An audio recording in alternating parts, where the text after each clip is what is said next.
कहानी को पूरा समझने के लिए कहानी के पिछले सभी भागों को ज़रूर देखें। उसका लिंक मैं आप लोगों को डिस्क्रिप्शन बॉक्स में दे दूंगी और साथ में कमेंट बॉक्स में पिन भी कर दूंगी, तो आप वहां से भी जाकर देख सकते हैं। जश्न तक्षक को लेकर बेसमेंट में से जा चुका था और खुशी भी उनके पीछे पीछे चल दी थी। जश्न के केबी, एमपी और एमबी में वो इतनी ज़्यादा उलझ गई थी कि बाकी सब पर तो उसका ध्यान ही नहीं था। वो सोच रही थी कि सच ही है, कुछ तो खास है इस इंसान में जो उसे इस तरह से अपने बस में कर लेता है। आखिर कैसे होता है ये सब, क्यों वो उसे खुद से दूर ही नहीं कर पाती और जैसे वो करता है उसे करने देती है। यही सब सोचते हुए वो बाहर आकर घर के अंदर गई, जहाँ पर तक्षक जश्न के साथ डाइनिंग टेबल पर बैठा था। खुशी अंदर आई तो जश्न ने उसे देखा और उसकी नज़र खुद पर पाकर खुशी को ऐसा लग रहा था जैसे कह रहा हो कि मैंने तो कहा था तुम्हें बेबी डॉल, तुम मुझसे कभी नहीं जीत सकती। उसकी नज़रें खुद पर पाकर खुशी खींच गई और खींचते हुए भी डाइनिंग टेबल पर आकर बैठ गई। लेकिन जब उसने जश्न और तक्षक की तरफ ध्यान दिया तो और भी ज़्यादा चिढ़ गई, क्योंकि तक्षक अपने हाथों से जश्न को खाना खिला रहा था। आज तक ऐसा कभी नहीं हुआ कि वो उसे अपने हाथों से खाना खिलाए। वो जब उसे खुद को खाना खिलाने को बोलती थी तो वो हमेशा बोलता था कि मम्मा, आप छोटी बेबी डॉल नहीं है जो मैं आपको अपने हाथों से खाना खिलाऊं। उसका उसे बेबी डॉल कहना बड़ा अजीब लगता था। ना जाने क्यों बेबी डॉल लफ्ज़ सुनकर ही उसे बेचैनी होने लग जाती थी और अब जश्न भी उसे बेबी डॉल ही कहकर बुलाता था। लेकिन अब उससे वो बेचैनी नहीं होती थी, जैसे ये शब्द हमेशा से ही उसके मुँह से सुनती आई हो। उसे सच में ऐसा लगने लगा था कि उसका और जश्न का कुछ ना कुछ कनेक्शन तो है। ऐसे क्यों घूर रही हो बेबी डॉल? अगर तुम चाहती हो मैं तुम्हें भी खाना खिला सकता हूँ, जश्न ने कहा। तो खुशी ने मुंह बनाया और बोली, मैं अपने हाथों से खा सकती हूँ, मुझे तो कोई प्यार ही नहीं करता, बस सब प्यार बाहर वालों को ही दिखाया जा रहा है। जैसे ही उसने ये बात कही, जश्न और तक्षक दोनों ने उसे घूर कर देखा और एक साथ ही बोले, मैं बाहर वाला नहीं हूँ, जबकि तक्षक ने कहा था, चिल बेबी डॉल, एमपी बाहर वाले नहीं हैं। उन दोनों की बात सुनकर खुशी का मुंह और भी ज़्यादा बन गया और वो चुपचाप अपना खाना खाने लगी। अभी उसने एक निवाला खाया ही था कि दरवाजे पर किसी के कदमों की आहट हुई। उसने पीछे पलटकर देखा तो सामने मयंक खड़ा था। मयंक को देखते ही वो मुस्कुराई और जल्दी से भागकर उसके सीने से लग गई। तो जश्न अपनी जगह पर खड़ा हुआ और मयंक को घूरने लगा। वहीं जश्न को अपने घर में देखकर मयंक की भी आंखें बड़ी हो चुकी थी। उसने खुशी के सिर पर अपना हाथ रखा और पूछा, कैसा है मेरा बच्चा? मैं ठीक हूँ भाई, आप बताइए आप कैसे हैं और आप इतनी जल्दी कैसे आ गए? आपको तो 2-4 दिन और लगने वाले थे ना? खुशी मयंक से पूछ ही रही थी और मयंक उससे अलग होकर आगे बढ़ रहा था। वो आगे बढ़ते हुए बोला, किसी ने जानबूझकर मुझे यहाँ से भेजने के लिए साजिश रची थी, लेकिन मयंक ओबराय को पागल बनाना इतना आसान नहीं। ये आप क्या कह रहे हैं भाई? सच में किसी ने ऐसा किया? कितने बेकार लोग हैं ना दुनिया में। खुशी ने नॉर्मल ही कहा, लेकिन ये बात सुनकर मयंक और जश्न की नज़रें अब और भी ज़्यादा सख्त हो चुकी थी। वैसे आप कौन? मयंक जश्न की तरफ देखते हुए बोला। तो जश्न हल्का सा मुस्कुराया और बोला, तुम मुझे ना जानते हो ये तो हो ही नहीं सकता। खैर फिर भी बता देता हूँ, मैं जश्न सिंह शेखावत यहाँ पर अपनी अमानत वापस लेने आया हूँ। उसने ऐसा कहा तो खुशी ने अपनी हैरानी भरी नज़रें उस पर डाली और जल्दी से मयंक के पास आकर बोली, इनका कहने का मतलब है भाई कि ये बिजनेस डील के लिए यहाँ पर आए हैं। वो इसलिए जल्दी से आकर बोली थी ताकि मयंक जश्न की बातों का बुरा ना माने, लेकिन वो नहीं जानती थी कि दोनों नज़रों ही नज़रों में बातें कर रहे हैं। मयंक जश्न सिंह शेखावत के बारे में जानता था, लेकिन उसे अति सिंह शेखावत के बारे में कुछ नहीं पता था। पर अभी कुछ दिन पहले ही जब खुशी और जश्न के बीच डील हुई थी तो उसने जश्न की सारी इन्फॉर्मेशन निकाली थी और तभी उसे अति के बारे में भी पता चला था। इसलिए वो ये डील होने ही नहीं देना चाहता था, पर तब तक सब कुछ फिक्स हो चुका था। उसने ही अति को इंडिया जाने के लिए मना कर दिया था, क्योंकि वो उसे खोना नहीं चाहता था। सिर्फ फैमिली के नाम पर उसके पास अति ही थी जो खुशी बनकर जी रही थी और वो अति से बहुत ज़्यादा अटैच हो चुका था। उसे डर था कि कहीं जश्न यहाँ ना आ जाए और अति को उससे दूर ना ले जाए। इसलिए जब उसे पता चला कि जश्न मलेशिया आ चुका है तो सब कुछ छोड़कर वो वापस आ गया, और वापस आते ही उसे पता चला कि उसे काम के सिलसिले में वहाँ पर बुलाना भी एक साजिश की थी, जो कि जश्न सिंह शेखावत की रची हुई थी।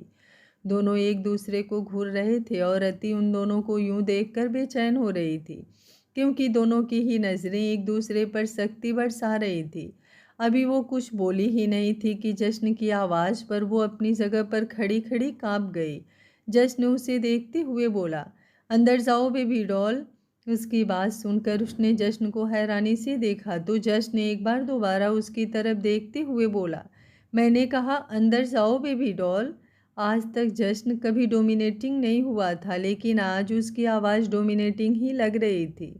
अति ना ही उसे इनकार कर पाई और ना ही उसकी आंखों में दोबारा देख पाई। वो चुपचाप अंदर की तरफ बढ़ने लगी तो जश्न ने एक बार फिर से बोला, तक्षक को साथ लेकर जाओ। उसके कहने पर अति ने तक्षक का हाथ पकड़ा और उसे भी अपने साथ अंदर ले गई। तो अब वहाँ पर सिर्फ मयंक और जश्न ही रह गए थे। जश्न मयंक की तरफ बढ़ा और उसका हाथ पकड़कर उसे बाहर की तरफ लेकर आया। अंदर कमरे में बैठी अति बहुत ज़्यादा बेचैन हो रही थी। जहाँ एक तरफ उसे मयंक भी कुछ बदला बदला नज़र आ रहा था, तो जश्न की सोच उसके समझ नहीं आ रही थी। हाँ, वो जब भी उसके पास होता तो वो यूं ही पूरी तरह से उसमें खो जाती थी, उसकी हर एक बात मान लेती थी। लेकिन आज वो कुछ अलग ही था। क्यों किया तुमने ऐसा? जश्न मयंक की तरफ देखते हुए बोला तो मयंक भी उसकी आंखों में देखते हुए बोला, मैंने क्या किया है? उसकी बात सुनकर जश्न मुस्कुराते हुए बोला, क्या तुम सच में नहीं जानते कि तुमने क्या किया है, या फिर खुद पागल बनकर मुझे पागल बनाने की कोशिश कर रहे हो? मैं नहीं जानता तुम किस बारे में बात कर रहे हो, और मैं तुमसे कोई बात करना भी नहीं चाहता। अच्छा होगा अभी इसी वक्त मेरे घर से चले जाओ और आज के बाद कभी यहाँ पर मत आना। मयंक ने कहा और वहाँ से जाने लगा तो जश्न ने उसका हाथ पकड़कर उसे रोका और गुस्से से उसे दुखने लगा। वो पूरी तरह से गुस्से से कांप रहा था और उसकी आंखें तो बाहर निकलने को हो रही थी। वो यूं ही बेहद गुस्से से कांपते हुए मयंक की आंखों में देखकर बोला, मेरी बीबी है वो और मेरी दुनिया है वो। मयंक आंखों में आंसू लिए बोला तो जश्न के हाथ ढीले पड़ गए, लेकिन अगले ही पल उसके एक्सप्रेशन एकदम फिर से खतरनाक हो चुके थे। उसने मयंक को अपनी तरफ घुमाया और बोला, अगर वो तुम्हारी दुनिया होती तो उसकी दुनिया बर्बाद करने की कोशिश नहीं करते तुम जानते थे कि वो कौन है, लेकिन फिर भी तुम उसे वहाँ नहीं लेकर गए जहाँ उसकी पूरी दुनिया बसती है। और अब मुझे कह रहे हो कि वो तुम्हारी दुनिया है। उसके अलावा मेरा दुनिया में कोई नहीं है, इसलिए मैं उसे खोना नहीं चाहता था। मयंक ने अभी भी अपनी नमी भरी आंखों से कहा। वो जानता था उसने गलत किया है, लेकिन फिर भी वो अपनी गलती की सही तर्क दे रहा था। उसकी बात सुनकर जश्न हंसने लगा तो उसे हंसते हुए देखकर मयंक हैरान हो गया। वो हैरानी से उसे देख रहा था, लेकिन हंसते हुए जश्न की आंखों में अचानक से ही नमी भरने लगी और वो हंसते हुए ही बोला, तुम्हारा उसके अलावा दुनिया में कोई नहीं है, लेकिन मेरी दुनिया ही वो है। दुनिया ही नहीं, मेरा सब कुछ वो है। मेरी ज़िंदगी, मेरी जान, उसमें सांसें बजती है मेरी। तुम्हें पता है जब वो मेरे पास नहीं थी तब मैं ज़िंदा होकर भी ज़िंदा नहीं था, बस सांसें चल रही थी मेरी, वो भी उसके इंतज़ार में। मुझे यकीन था कि अगर ये सांसें चल रही है तो सिर्फ इसलिए क्योंकि वो सही सलामत है। अगर उसे कुछ हो जाता तो सांसें मेरी भी उसी पल रुक जाती। अपनी बेबी डॉल को एक बार नहीं 2 बार पहले भी खोकर पाया था मैंने। बात ये नहीं कि मेरी है वो, बात तो ये है कि मैं उसका हूँ, सिर्फ उसके लिए हूँ। उसके आने से मैंने जीना सीखा था और उसके बाद पल पल मर रहा था। अगर उसे सब कुछ याद होता तो वो बताती तुम्हें कि उसकी दुनिया कौन है। बच्ची सी थी वो जब किस्मत ने उसे मेरी किस्मत में लिखा था। उसकी दुनिया मुझसे ही शुरू होती थी और मुझ पर ही ख़त्म होती थी। इतना तो वो खुद से प्यार नहीं करती थी जितना मुझसे करती थी। मैंने पागल बनकर उसे एक बार खुद से दूर करने की कोशिश की थी, लेकिन वो मेरे प्यार में पागल खुद से ही दूर चली गई थी। पर उसे वापस लेकर आया मैं, क्योंकि मैं समझ चुका था कि हमारे जिस्म भले ही दो हैं लेकिन हमारी जान एक है। अगर उससे दूर जाने का नाम भी ले लेता था तो उसकी जान निकल जाती थी और तुम कहते हो कि वो तुम्हारी दुनिया है। जश्न ने एक बार फिर से दर्द से मुस्कुरा कर कहा। उसकी बात सुनकर मयंक कुछ ना कह सका, लेकिन जश्न एक बार फिर से बोला, होगी वो तुम्हारी दुनिया, बेशक होगी, लेकिन सवाल करते अगर तुम उससे उसकी दुनिया कौन है तो वो बताती तुम्हें कि उसकी हर एक सांस को वो जश्न सिंह शेखावत के नाम कर चुकी है।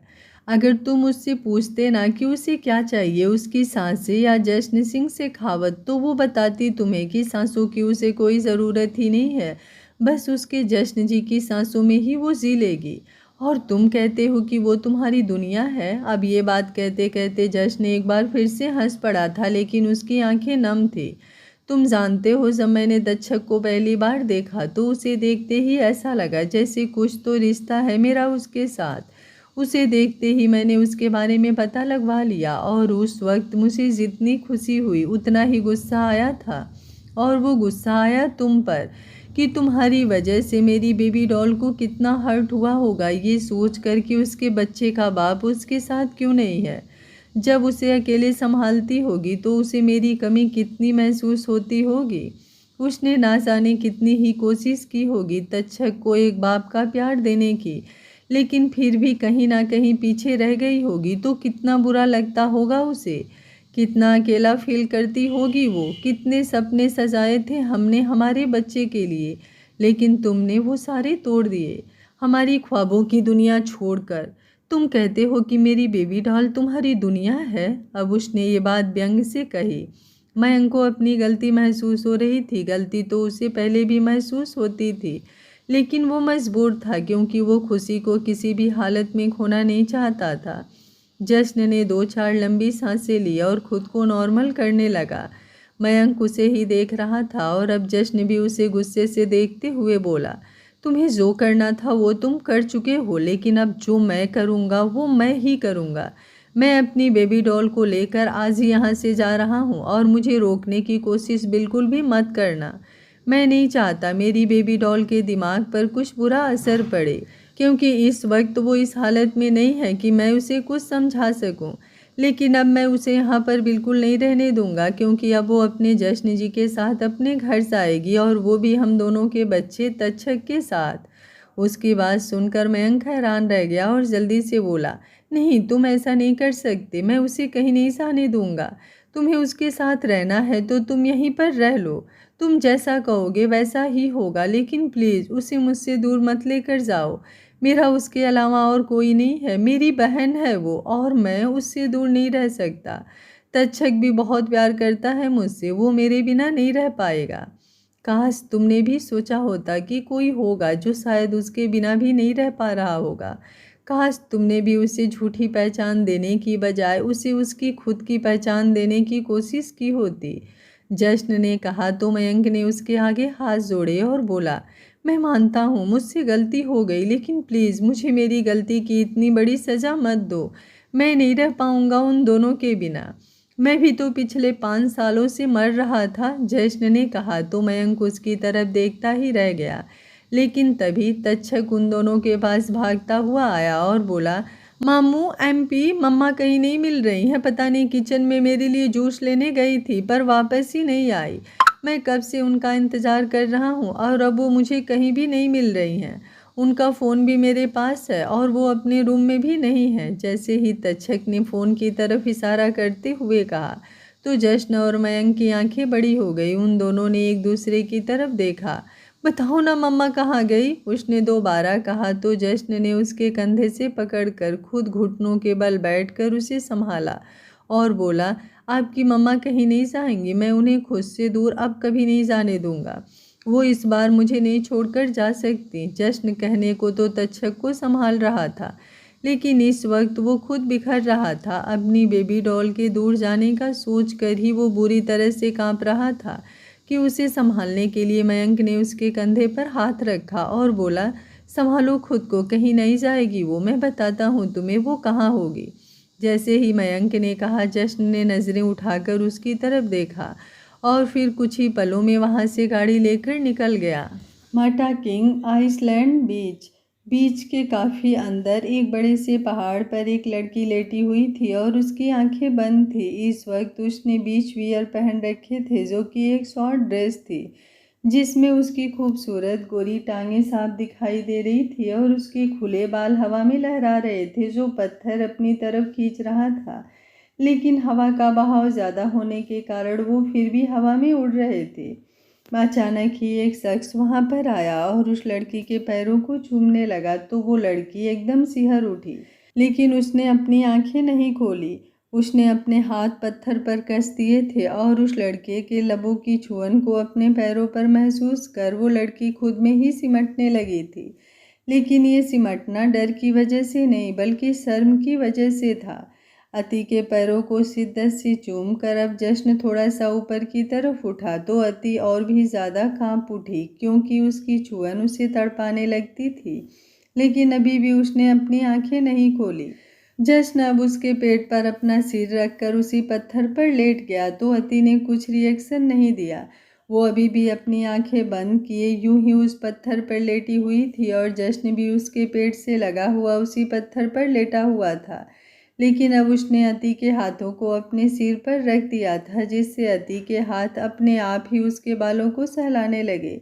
थोड़ी देर दोनों ही पानी की लहरों की आवाज़ सुनते रहे और फिर अति ने अपनी खामोशी तोड़ी और बोली, क्यों कर रहे हैं आप ये सब?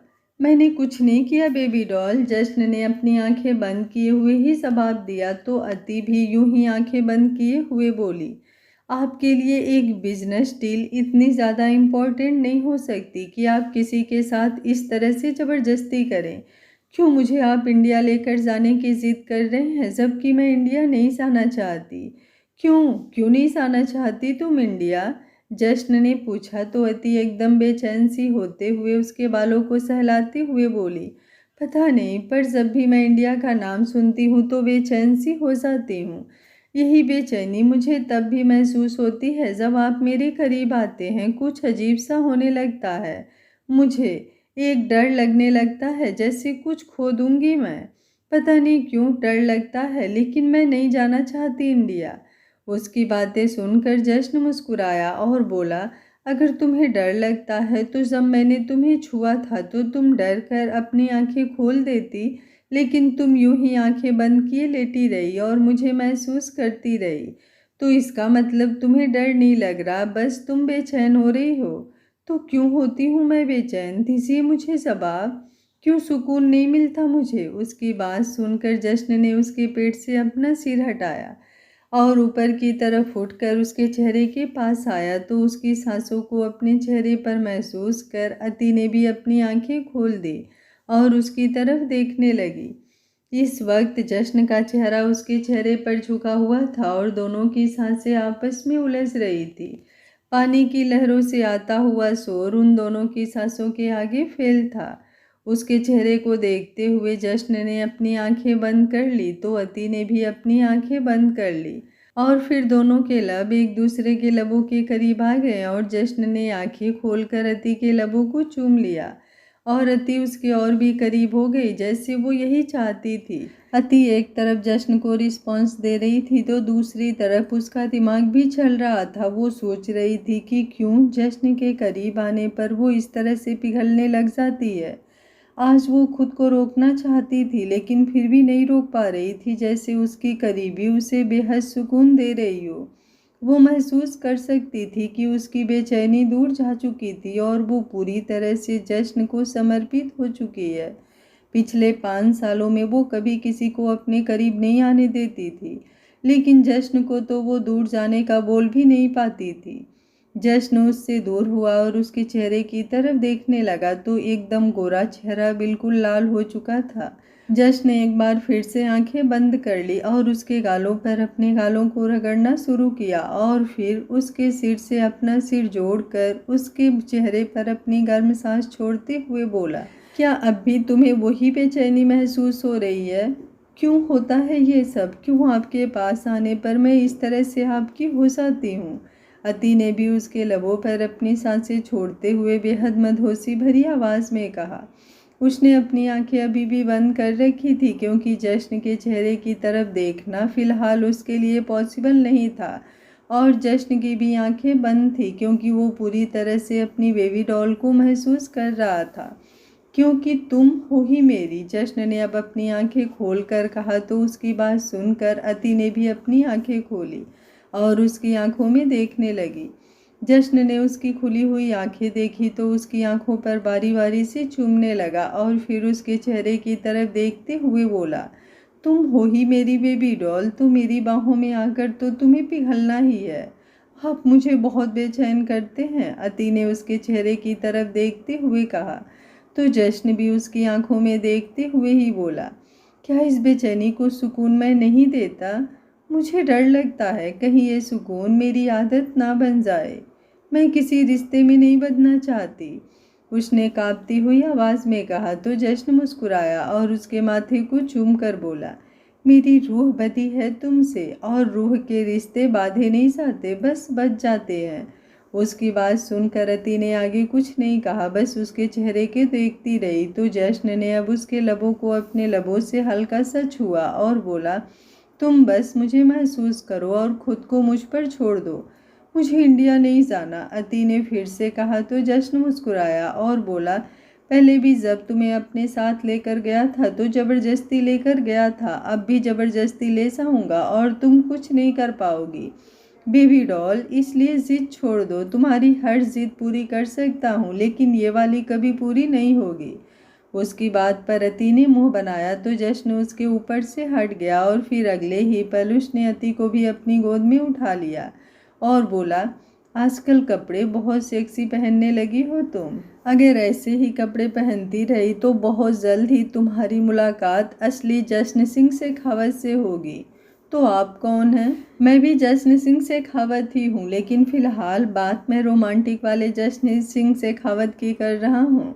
उसकी बात सुनकर अति की आंखें बड़ी हो गई और वो शर्म से लाल होने लगी। अगले दिन मुंबई इंडिया जश्न अपनी बेबी डॉल को लेकर इंडिया वापस आ चुका था और उनका प्राइवेट जेट अपनी जगह से लैंड हो चुका था। अब दोनों अपनी गाड़ी से शेखावत मेंशन के लिए निकल चुके थे। जहां अति जश्न के साथ पीछे वाली सीट पर थी, वहीं तक्षक फ्रंट सीट पर बैठा था क्योंकि उसे इंडिया को अच्छी तरह से देखना था। इंडिया आने पर वो काफ़ी ज़्यादा एक्साइटेड था। हालांकि अति उसे सिर्फ कुछ दिनों के लिए कहकर इंडिया लाई थी, लेकिन जश्न जानता था कि यहाँ से वापस जाना तो अब पॉसिबल ही नहीं। और डॉक्टर से जश्न ने बात भी कर ली थी। उन्होंने उसे बताया था कि अति जितना ज़्यादा उन चीज़ों के करीब रहेगी जिससे उसकी याददाश्त वापस आ सके, उतना ही उसके लिए बेहतर होगा। जब धीरे धीरे उसे चीज़ें याद दिलाने की कोशिश की जाएगी तो खुद ब खुद उसकी याददाश्त वापस आ जाएगी। वहीं दूसरी तरफ एक कमरे में पूरी तरह से अंधेरा छाया हुआ था और एक आदमी और एक औरत बैठे शराब पी रहे थे।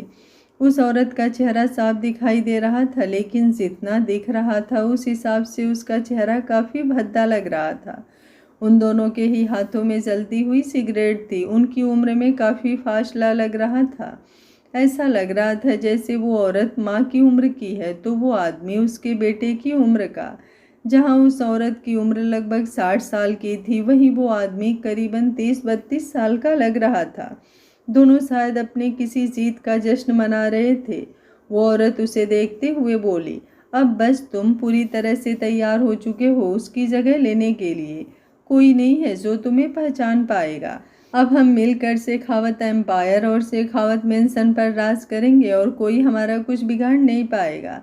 इतना कहकर वो जोरों से हंसने लगी और उस आदमी ने भी शराब के गिलास को अपने होठों से लगाकर एक ही झटके में खाली कर दिया। तभी दरवाजे पर किसी के कदमों की आहट हुई तो उन दोनों ने पलट कर देखा। सामने कुछ आदमी खड़े थे। उनमें से एक आदमी अंदर आया और बोला, अभी अभी पता चला है कि जश्न सिंह शेखावत इंडिया वापस आ चुका है। उसकी बात सुनकर वो औरत हंसने लगी और हंसते हुए बोली, आओ जश्न आओ, तुम्हारा ही इंतज़ार था, पर अफसोस तुमसे ज़्यादा हमें तुम्हारी मौत का इंतज़ार है जो हम तुम्हें अपने हाथों से देंगे।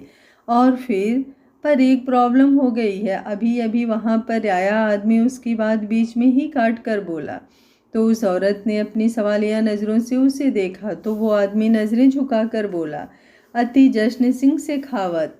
हाँ हाँ हाँ, नाम मत लो उस लड़की का, उसने सच में मुझे बहुत परेशान किया था। अगर वो खुद नहीं मरती तो मैं अपने हाथों से उसे मार देती। वो मरी नहीं है, वो जिंदा है। उस आदमी ने एक बार फिर से उसकी बात बीच में ही काटते हुए कहा। तो अब उस औरत ने गुस्से में घूर कर उसे देखा। वो आदमी आगे बोला, जश्न सिंह शेखावत अकेला नहीं आ रहा, उसके साथ उसकी पत्नी अति जश्न सिंह शेखावत और उसका बेटा तक्षक शेखावत भी आ रहा है। क्या बात कर रहे हो तुम? उस आदमी ने गुस्से से उसे घूरा तो वो दूसरा आदमी अपना सिर झुकाए हुए बोला, माफ़ कीजिएगा बॉस, लेकिन मैं जो भी कह रहा हूँ सच कह रहा हूँ। अभी अभी हमें अपने कुछ आदमियों से खबर मिली है और हमने खबर पक्की करने के लिए एयरपोर्ट पर भी नज़र रखी थी। तो अभी कुछ देर पहले ही वो लोग गाड़ी में बैठकर शेखावत मेंशन के लिए निकले हैं। उस आदमी की बात सुनकर वो सोफे पर बैठा आदमी और औरत दोनों ही गुस्से से कांपने लगे। लेकिन फिर वो आदमी अचानक ही हंसने लगा और बोला, मैंने तो सिर्फ यूं ही एक चाल चली थी, मुझे क्या पता था वो चाल इस तरह से कामयाब होगी।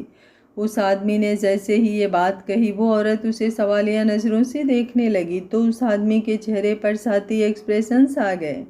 वहीं दूसरी तरफ जश्न सिंह शेखावत की गाड़ी और उसके सिक्योरिटी गार्ड की गाड़ियों का काफिला सड़क पर दौड़े जा रहा था कि अचानक ही बीचों बीच एक गाड़ी बम से विस्फोट हो गई। और ये वो गाड़ी थी जिसमें जश्न एयरपोर्ट से घर के लिए निकला था। मतलब अब तक तो वो जश्न और उसकी बेबी डॉल के साथ साथ उसका चूजा भी स्वर्ग सिधार चुके होंगे, वो औरत ने हंसते हुए कहा। तो वो आदमी भी बेशर्मी से हंसने लगा। गाड़ी के बम से विस्फोट होते ही जश्न ने अति को अपनी बाहों में जकड़ लिया था। वो एयरपोर्ट से भले उस गाड़ी में बैठकर निकला था, लेकिन कुछ दूरी पर आकर ही उसने गाड़ी बदल ली थी। न जाने क्यों उसे बहुत अजीब लग रहा था। इस तरह धमाका होने की वजह से अति बहुत ज़्यादा डर गई थी, लेकिन तक्षक को तो जैसे कोई फर्क ही नहीं पड़ रहा था। वो उस तरफ देख रहा था जहां गाड़ी में आग लगी हुई थी। जश्न ने ड्राइवर को गाड़ी ना रोकने के लिए कहा और अति को अपनी बाहों में संभाल लिया। उसने तक्षक को भी पीछे बुलाया, लेकिन तक्षक ने मना कर दिया और बोला, डोंट वरी एमपी, मुझे ऐसी चीज़ों से डर नहीं लगता। जश्न ने अपनी औलाद को देखा जो बिल्कुल उस पर गई है। क्यूटनेस उसकी बेबी डॉल जैसी तो डेंजरस खुद जश्न जैसा। वो उसकी तरफ देखकर मुस्कुरा रहा था तो उसकी गोद में सिमटी हुई अति अभी भी डर रही थी। उसे पहले ही इंडिया आने पर इतना डर लग रहा था और आते ही ये सब होना उसे और भी ज़्यादा डरा रहा था। कुछ नहीं हुआ बेबी डॉल, सब कुछ ठीक है, प्लीज़ तुम परेशान मत होना, उसने उसके बालों को सहलाते हुए कहा। लेकिन अति ने कोई जवाब नहीं दिया, वो बस उसकी गोद में सिमटी रही। उनकी गाड़ी शेखावत मेंशन के अंदर एंटर हुई तो जश्न ने एक सर्वेंट को तक्षक को उठाने के लिए कहा और फिर अति जब गाड़ी से बाहर निकलने को हुई तो उसने आगे बढ़कर उसे अपनी गोद में उठा लिया। क्या कर रहे हैं आप ये? तक्षक सामने है, प्लीज़ मुझे इस तरह से गोद में मत उठाइए। तुम गोद में उठाने की बात कर रही हो और मैं तो तुम्हें उसके सामने प्यार भी कर सकता हूँ। तुमने देखा नहीं उसे, कितना कूल है वो। और एक खुद को देखो, बनती हो एटीट्यूड क्वीन और छोटी छोटी बातों पर डर जाती हो, जश्न ने कहा तो अति ने मुँह बनाकर उसकी तरफ देखा और गुस्से से बोली, वैसे तो मैं आपको दोबारा नहीं कहती खुद को छोड़ने के लिए, क्योंकि आपकी गोद में रहना मुझे भी पसंद है। लेकिन अब आप मुझे नीचे उतार ही दीजिए। आपकी गोद में आना तो दूर, मैं आपके सामने भी नहीं। मेरे सामने नहीं आओगी तो और कहाँ जाओगी बेबी डॉल? जहन्नुम में चली जाऊंगी, लेकिन आपके सामने नहीं आऊंगी, अति ने खींचते हुए कहा तो जश्न मुस्कुराया और बोला, वहाँ तुम नहीं जा सकती क्योंकि वहाँ पर तो मेरी बुकिंग हुई है, क्योंकि जहन्नुम मेरी फेवरेट जगह है। क्यों? क्योंकि तुम मुझे बार बार वहीं भेजती हो, इसलिए मैंने उसे अपनी फेवरेट जगह बना ली है। लेकिन हाँ, तुम मेरे साथ वहाँ पर आ सकती हो, दोनों मिलकर जहन्नुम में चॉकलेट खाएंगे। कैसे इंसान हैं आप, जहन्नुम में भी आपको चॉकलेट खानी है? अति और भी ज़्यादा चिढ़ते हुए बोली तो जश्न ने अब अपनी नज़र थोड़ी सी बदली और उसकी वो बदलती हुई नज़रें खुद पर पाकर अति की सांसें तेज होने लगी, क्योंकि वो नज़रें नहीं जादू था। जश्न हल्का सा अपने होठों को दांतों से मसलते हुए बोला, तुम्हें किसने कहा मुझे चॉकलेट खाने में इंटरेस्ट है? मुझे तो चॉकलेट से सनी हुई तुम पसंद हो, और तुम्हें तो मैं जहन्नुम में क्या, जहन्नुम कैसी जहन्नुम में खा सकता हूँ। ये बात कहकर उसने अपने होठों को दांते तले हल्का सा दबाया और अपनी जीभ को अपने ऊपर वाले होठ से टच किया तो अति सिहरने लगी। वो अपनी नज़रें चुराने लगी तो उसका ध्यान सामने से खावत मैंसन के दरवाजे पर गया, जो कि घर का अंदर वाला मेन गेट था। जब वो वहाँ से अंदर आ रही थी तो एकदम से उसकी सांसें तेज होने लगी। वो बड़े ध्यान से उस दरवाजे को देखने लगी, जैसे कुछ याद करने की कोशिश कर रही हो। जश्न उसके चेहरे के एक्सप्रेशंस नोटिस कर रहा था। जो सर्वेंट तक्षक को उठाने के लिए आया था, तक्षक ने उसे वापस भेज दिया और दौड़ता हुआ घर के अंदर आया। एमपी, मानना पड़ेगा, आपका घर तो हमारे घर से भी बहुत बड़ा और अच्छा है, उसने घर पर अपनी नज़र घुमाते हुए कहा। तो जश्न उसे देखते हुए बोला, ये मेरा नहीं, हमारा घर है एमबी। उसका हमारा घर कहना अति का दिल धड़काने लगा था। वो भी घर पर अपनी नज़रें घुमाने लगी। कुछ हल्की हल्की तस्वीरें उसकी आंखों के सामने आने लगी थी तो उसकी आंखें बंद होने लगी।